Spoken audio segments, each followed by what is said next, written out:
So even if you just enter and quit right away, you'll still earn more rewards than the old Special Interception Stage 9. This is why you need to watch the rest of this video. Hey everyone, TimaeuSS here and welcome to another NIKKE video. Yes, our Anomaly Interception is finally here and wow, it is so difficult, okay? Even the whales are having issues clearing the highest stages, but fear not, in this video, we'll go over some of the biggest changes in Anomaly Interception and some of the biggest tricks and tips I can offer in order for you to maximize your rewards. And as you can see, we've got some of the PrideWin spreadsheets as well, taking a look at the rewards breakdown so you don't miss out on any of this, even as a mid to early end game player. So first things first, Anomaly Interception unlocks after you clear a certain number of story stages. I do forget which one, so let me know in a comment when this unlocks. But you can see you have 3 attempts every single day and you're not locked to a single boss. You can challenge any of these and I'll go over which boss will be the best, okay? But please note that this challenge attempt, the 3 challenge attempts, are going to be shared between your other interceptions, so level D, level S, and level X, or special interception. So make sure that as someone who has access to Anomaly Interception, you just do this, because like I've said in the beginning of the video, even if you just enter and quit and clear stage 1,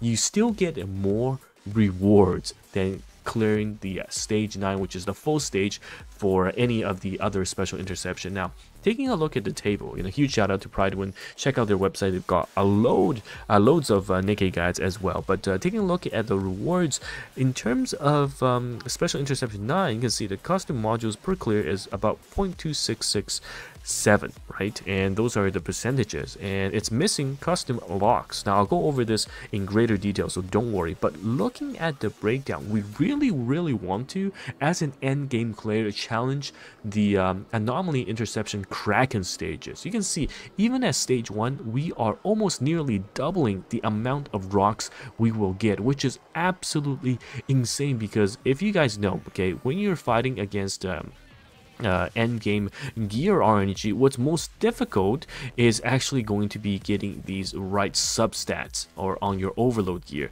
and getting these substats, of course, changing the effects, they cost custom modules, or we call it rocks, for example, and that's one of the rarest commodities in the end game. So just by having more, almost doubling the stage 9 rewards for custom modules, even as a stage 1 clear, is absolutely a godsend. And not to mention, jumping from stage 3, okay, 2 to 3, sorry, jumping from stage 2 to 3, it's quite a big reward jump. Not only do you get 0.25 more in terms of per clear, you also get double the custom locks. Now I'll show you guys what the custom locks are, okay? So you can see that previously, if we want to lock one, right, we had to use, for example, 2 of these rocks, but now you can just use 20 of these custom locks, which is so good. It's actually so good because now you can really just use all of your rocks to fully refresh and try to chase for elemental advantage, because that is so important now. So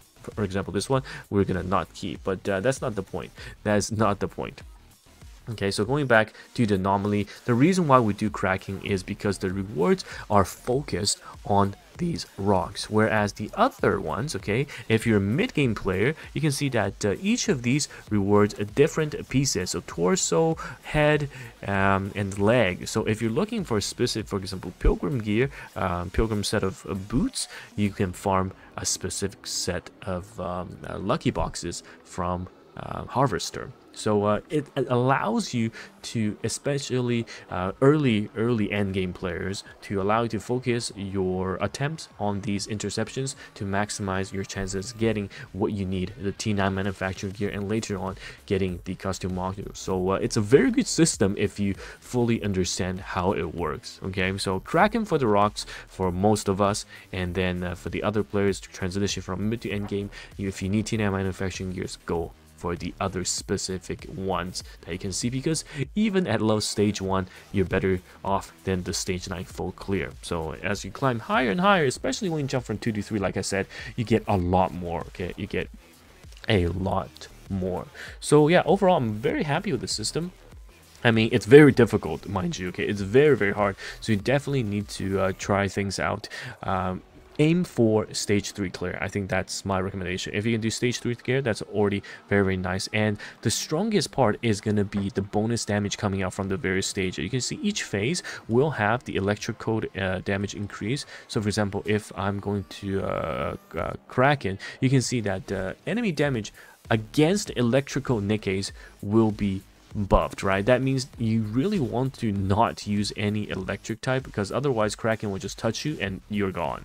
So you definitely don't want to, and you want to use characters that are good against what you're hitting. So Kraken is what, iron, so here weak to wind, so Scarlet Black is going to be your key choice, and you are level scaled.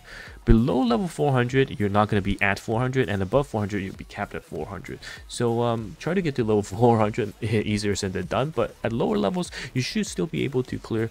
Again, try to make that jump from stage 2 to stage 3. Now, my personal teams, I'm still working on them and looking at what are the best options, but so far, characters that do really, really well, of course, if you're farming Kraken, Scarlet Black, right? Which means that you're probably going to throw in Alice in there, or if you're not a manual god, you can use Red Hood. And the last one, I personally do like Modernia, but we can be rocking, for example, our Naga Crown team, right? Naga Crown, and then we will also be able to use our burst one, potentially litter. So this is a viable team, or you can swap things around and actually bring our summer limited character. That's right, our summer limited character. I did pull for her.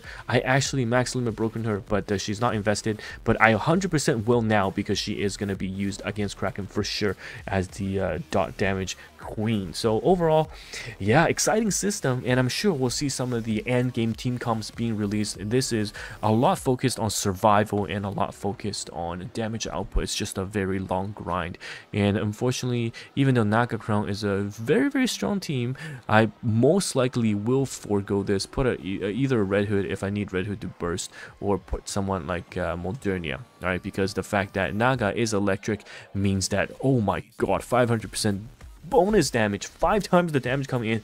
Touch Naga once and Naga is just basically dead. But if you're doing fast runs, you're bursting, and you want to get as much as damage as you can to push stage 3 before you get wiped, that's also viable as well. But let me know your thoughts. Overall, I think this is a pretty good system. Not bad at all. So remember, your attempts are shared between the normal interception, special interception, and anomaly interceptions. From Kraken for rocks, from the other ones for special arms, torso, whichever you need. And then make sure you're farming these, because the custom locks are going to be replacing or lessening the use of your custom modules, which means more rocks to refresh for the ideal substat. And honestly, I think we are moving towards the meta of having specific elemental teams. Like all 5 are going to soon be the exact same elemental team, and we'll have units that buff when the entire 5 characters on the team are exactly the same element, because you essentially just want to use DPS that has elemental advantage, and also get these overload gears all rolled into elemental advantage. So yes, Scarlet Black stocks are going all the way up, because Kraken is the place to farm, right? It just snowballs because you want to farm even more Kraken stages. So yeah, let me know your thoughts. I'm glad I max limit broken Sakura, because we'll definitely be using her, trying her out here. So let me know your thoughts. Thank you guys for watching this video, and it's TimaeuSS here, and I'll see you in the next one. And goodbye now.